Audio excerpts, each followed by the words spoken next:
Hello, welcome back to Cup Series Unspoken. I'm Clint Thomas. I've had a couple of requests just to know for my life's transition after the past 40 or so years how I've got into this position, from my racing history to working in the racing parts, racing fuel, racing and building my own cars, road racing, circle tracking. Following will be some clips, photos, and videos of my past with a little explanation of just my past history and experiences. If any of this is intriguing, just hit the like button and subscribe for further information and videos on Cup Series Unspoken. Till next edition, thank you. The condensed version of my past and what got me into racing as a 3 to 5 year old, and that was the family business of selling parts and building racing chassis. But as a child, I just loved speed, as my dad took me on his motorcycle and took me to the races and drove the race car. In 1977, I would have been 10 years old, and many of the employees become great friends, watch out after me, teaching me different things about the race cars, fabrication, putting bodies, installing shocks and springs, building suspension components of trailing arms, uppers and lower control arms. Through many of these avenues, the relationships that were built by the personnel at the shop helped me greatly growing as a person, becoming a man in racing, understanding the psychology of the sport, the theology of many of the aspects of the race cars themselves, and people in general, being able to manage situations, overcoming issues about race cars and setups. In 1980, a lot changed in the family business. We started into race fuel, still built a few race cars, but selling quite a few parts. As time went on, I learned more about the business of the racing industry, the in and outs of local racetracks, along with NASCAR and the big series. Our company as a whole had many people that passed on from us to other local fabrication companies that were dealing with cut teams, and we had probably over the years of 1960 to 1990, we had approximately 50 that come through our business onto NASCAR Cup, Busch at that time, now Xfinity, and Truck Series. In 1986, I started autocrossing. In 1988, I started road course racing, run at tracks like Charlotte Motor Speedway, Rockingham Motor Speedway. In 1989, I had a little bit of a change of direction and had some issues with the race car and the things that we were dealing with at the time. And we were already selling race chassis without the hookup points to Barry Owen, who has been now a car owner, Busch Series crew chief, of being a crew member.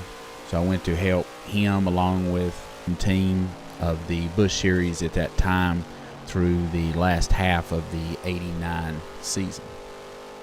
The relationships that I built with Barry Owen, Steve Grissom, and Bryant Frazier really helped me in the NASCAR industry as far as understanding relationships and the camaraderie that they built long term.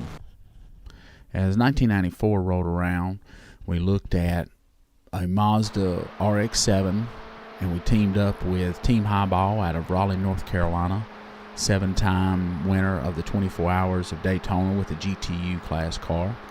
And they come up with a program of a 2-liter Mazda engine in a Mazda RX-7, and we ran in Hickory, North Carolina, along with Rockingham Speedway with SCCA, road racing, and the Oval. As the 99 season rolls around, through a relationship of selling parts and race fuel to the Philip Smith race team and Gary Myers as driver, they were looking for some crew people for the 99 season.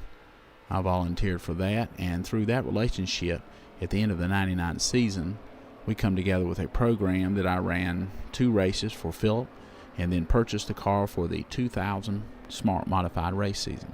As the 2002 race season rolled around and a relationship that was built with L.W. Miller and some other friends that we connected with, I purchased one of his cars that he had been running on the NASCAR Modified Tour to have some extra equipment to run on the South Series.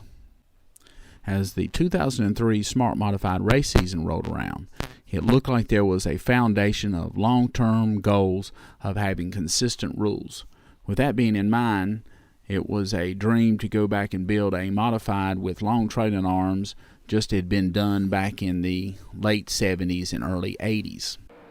As the 2003 Smart Modified race season come to a start, we had already begun designing and production of our new long truck trailing arm chassis modified with the old style upper and lower control stock car front suspension. As December rolled in of the 2003 Smart Modified race season come to an end, a strange set of circumstances come along that many have seen, and many fell victim to a loss of a racing series and a gain of a new one. In the 2004 race season began to start, we were looking at the modified series and their inconsistent rules, knowing that there was going to be consistent change.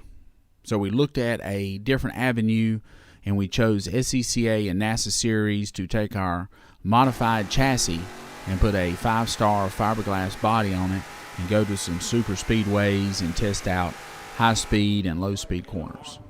As in this upcoming video, just like in short track, road racing, either one, it doesn't matter. It doesn't take much speed, even on the start of a race, for an accident to happen. In 2004, we had already started on a second modified. We chose to put a vintage body on it of a 1961 Plymouth Valiant, replicating what my dad had run back in the day at Martinsville. Along the same time, we created a race ministry called R12. There we went to different car shows, events. We had a radio show that we were a part of, trade shows. This was in conjunction with the parts and race fuel business at times, where we attended the PRI show in Orlando and also the one in Indy, along with the IMSA show. After the video showing the crash at Road Atlanta, that was a slow speed of about 80, but it'd been all 4 corners of the suspension, a lot of repairs, changes in the body. We come up with a lot of spare parts after that, taking off of what we had learned from circle track racing and just being prepared on our next event, which later on would pay off big on some races that we went to that we were able to repair in such a short time. Good runs at Charlotte, Daytona, and Rockingham. We looked at some other issues that might be warranted on the car, and that was aerodynamics. So we prepared, we talked to some people, we created a list of things that we needed to test on the car, and we went to local wind tunnel in Charlotte, North Carolina. With constantly making improvements on the car through suspension, aero, and setups of the car, we had 7 wins, 7 track records, from testing motorsports components to the trucking industry, anything from low drag to horsepower to chemicals and fuel. It has taught me a lot throughout the years. I appreciate all the help from so many people that have helped me get to this point.